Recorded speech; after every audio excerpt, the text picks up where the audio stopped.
Um, in the end, both of them are good, right? But neither of them are going to take care of the whole thing. What we need when it comes to good therapy is, right, medication gives you kind of the baseline that kind of evens you out. And then the talk therapy is just kind of the extra to help you kind of learn how to cope and whatnot. So when it comes down to it, a combination of talk therapy and biomedical therapy is going to be what is the most effective. So I know this is more information than I normally have on a slide, but I made this PowerPoint very quickly. So psychopharmacology is the study of how drugs affect the mind. Okay? How do different drugs affect the mind and affect behavior? And the one thing that we know about drugs, specifically drugs that are referred to as psychoactive, which means they're active in your mind. Drugs affect the levels of those chemical messengers called neurotransmitters. Okay? The purpose of these drugs is almost always going to be to do something to alter the level of neurotransmitters. Because we know at the biological level, a lot of psychological disorders are because of too much or too little of one of them. And drugs can interact with neurotransmitters in a couple different ways. 3. So there's a type of drug that is called an agonist. Okay? Agonists are designed to mimic a neurotransmitter. They are neurotransmitters that are essentially created in a lab setting. Agonist's job is to mimic and bind at the receptor site and to stimulate that neuron, right? Because they're acting like the neurotransmitter, their job is to stimulate that neuron to fire to produce more of that neurotransmitter. Okay? These agonists create an action potential, which then causes the neuron to fire, releasing the neurotransmitter. You can see right here, here's a normal receptor site with a neurotransmitter. All right, and you see how that action potential, it opens it up. Here is a receptor site with an agonist. You can see how it fits, because remember, they are lock and key, okay? The drug is able to fit into the receptor site just like the neurotransmitter. This is where you get most recreational drugs are going to be agonists. Cocaine is an agonist for dopamine. Cocaine stimulates the production of dopamine in the brain. Heroin is an agonist for endorphins. Ecstasy is an agonist for serotonin. Okay, and then other drugs such as the drugs used for Parkinson's disease. They are dopamine agonists, or dopaminergic agonists. Okay, antidepressants. The most common antidepressants are agonists for serotonin. That's mood elevator. Okay, and so agonists are drugs that increase the level of a neurotransmitter. Now, on the other hand, sometimes, so this would be when agonists are used when there's too little. On the other hand, sometimes there are issues when there's too much of a neurotransmitter. Anybody think there's one that we talked about a lot? One of the causes is too much of a certain neurotransmitter. Schizophrenia. Yep, schizophrenia is too much dopamine.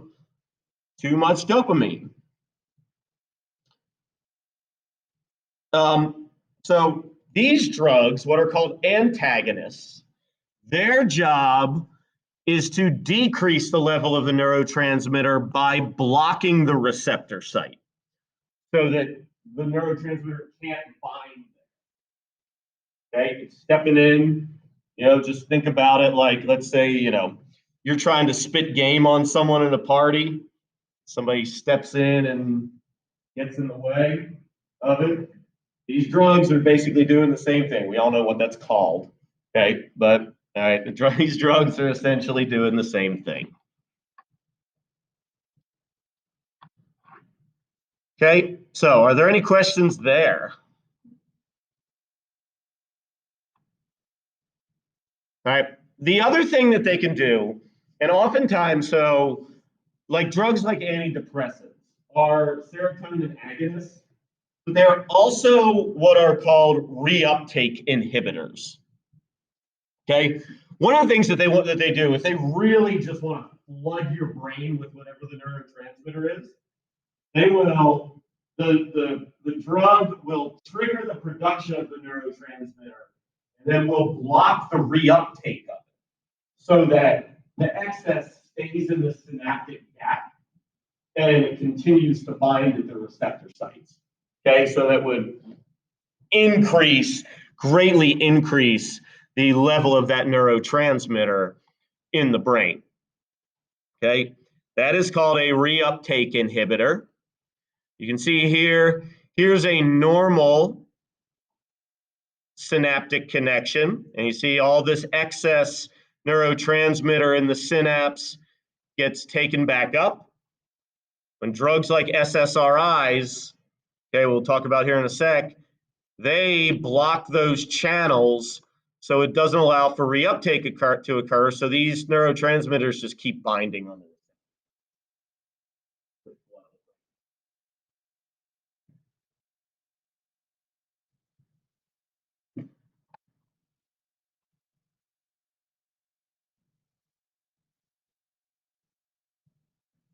Okay.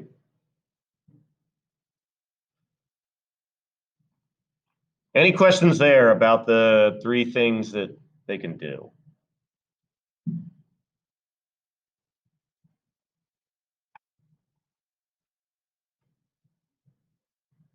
All right, now I got this nice little chart for you.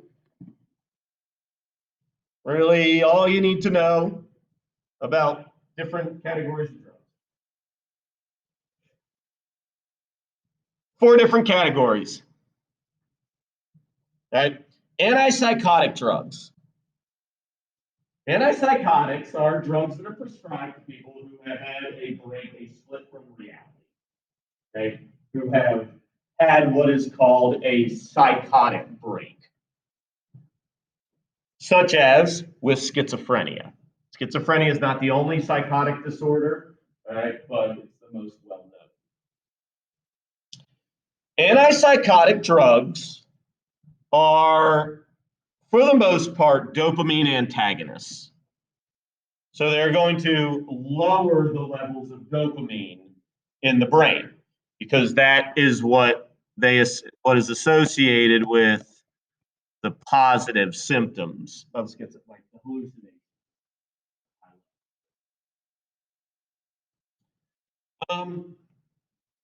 Antipsychotics are not recreational drugs. Okay, if you're at a party and somebody says to you like, "Hey, bro, you want to take some Risperdal?" Okay, say no, because it's not really going to do anything to you. If you're not psychotic, they actually don't have any effect, other than it's probably just going to make you feel like shit. And yeah, you're just not going to feel good. Those drugs, like even people who are psychotic, do not like taking those drugs. Gives them really bad dry leg. Makes you really dehydrated all the time. They're not fun to take. 2 of them that you need to know, or that they could ask you about: Thorazine. Thorazine was the first antipsychotic. Came out in 1955. And that's what really contributed to deinstitutionalization in the United States. And then one that comes after that, haloperidol, or the marketing name is Haldol.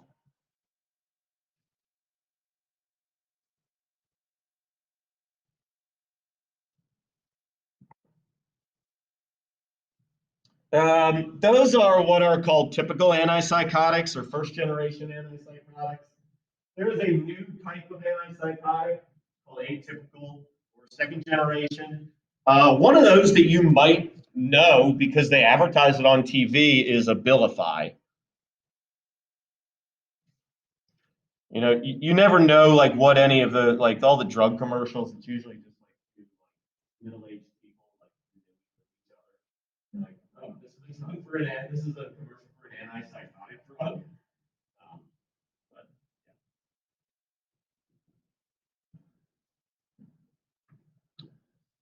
yeah. Okay, antidepressants. You know, the names kind of say exactly what they are. But antidepressants were initially only used to treat depression.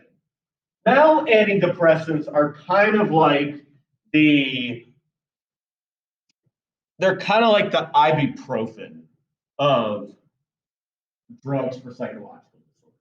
It treats antidepressants are used across the board to treat pretty much everything other than psychosis. They help with depressive disorders.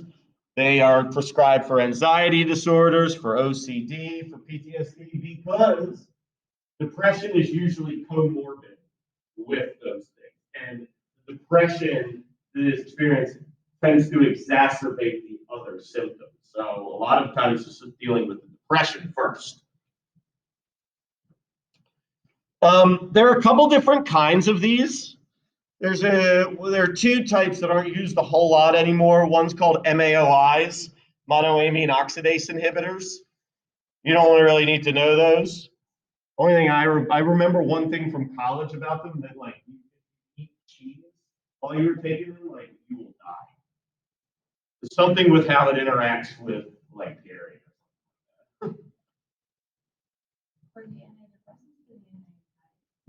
For the class of antidepressant drugs called MAOIs, monoamine oxidase inhibitors. There's another type called tricyclics that deal with serotonin, norepinephrine, and dopamine. The one that you need to know, though, the class of antidepressants that you all need to know are selective serotonin reuptake inhibitors, or abbreviated SSRIs. These are serotonin agonists, so they increase the levels of serotonin in the brain, and they block the reuptake of it to make it so there's even more serotonin in the brain. Examples of this, ones that you have probably heard of: Prozac, Zoloft, and Paxil.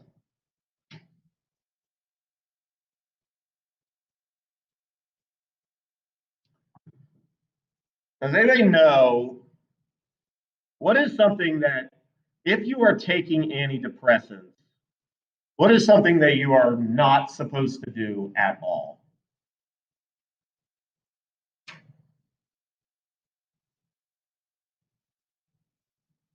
Something that can be really dangerous to do. I know. Drinking, you can, I mean, it probably says you're not supposed to drink on them. You can drink on them. You're just going to get really drunk really fast and probably have a really bad hangover. Let's say that you're taking them and you decide that you don't want to take antidepressants anymore. Can you just flush all of them down the toilet and say, I'm done with that? No. What's going to happen if you do that? If you do that?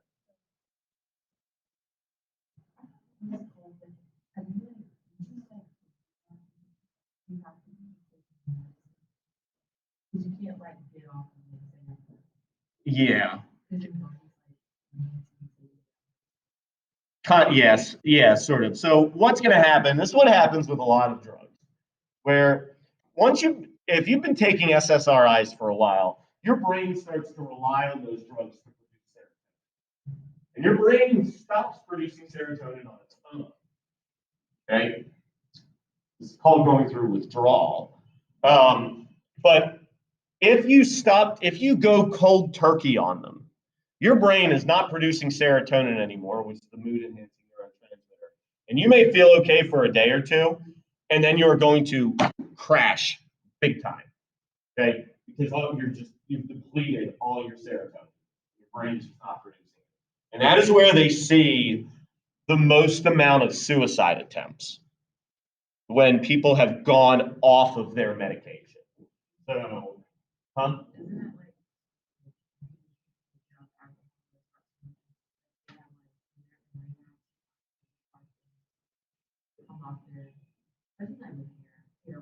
Oh, that's going through withdrawal, and that can be like withdrawal is very, especially with heroin, extremely.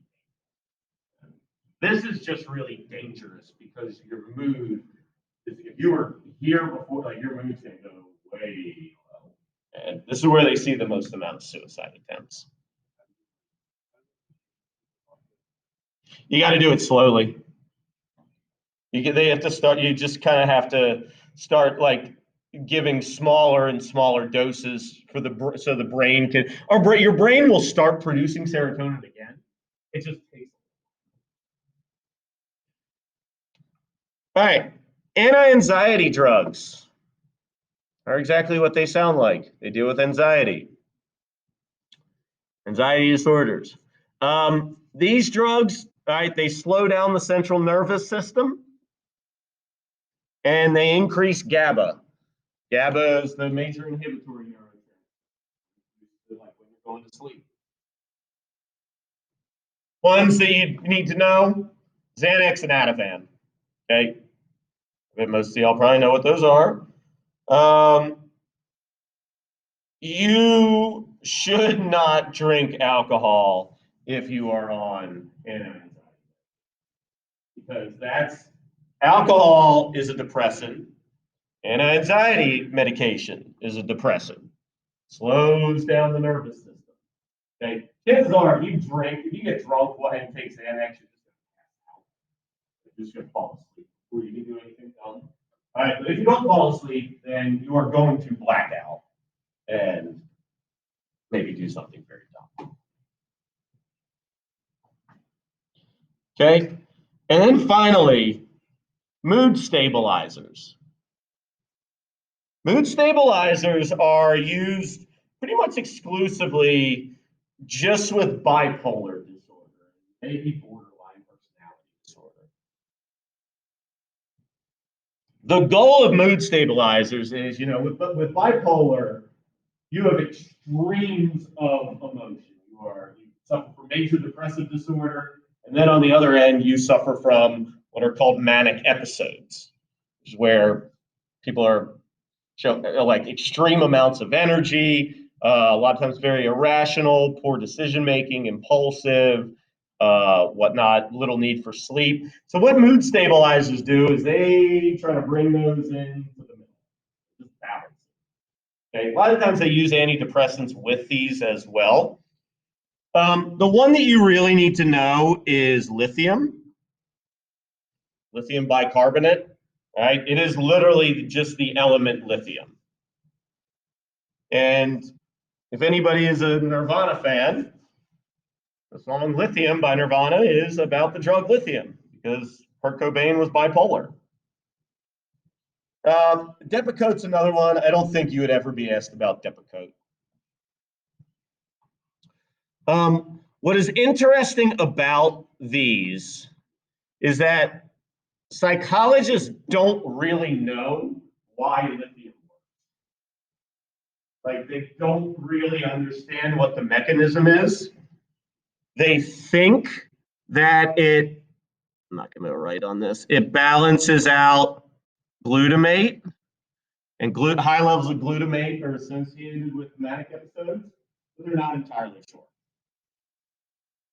Again, this is not a drug that if somebody offers you some lithium, don't think, ooh, this will be an exciting night. It won't.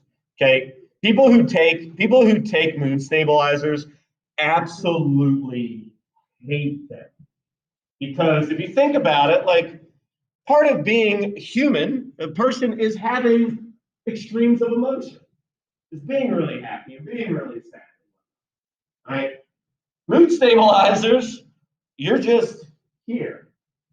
You're not happy, you're not sad, you're just kind of floating. And people who take these, it takes away their whole personality. Okay, they said that it feels like they're always in a fog. Yeah, mood stabilizers are not enjoyable for the people who have to take them. And that's why a lot of the time they actually just use antidepressants for bipolar.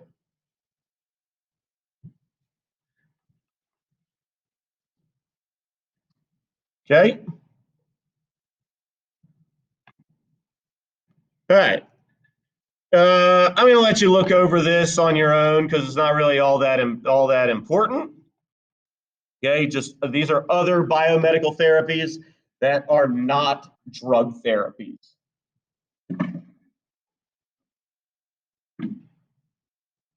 All right, guys. So, are there any questions there about drugs?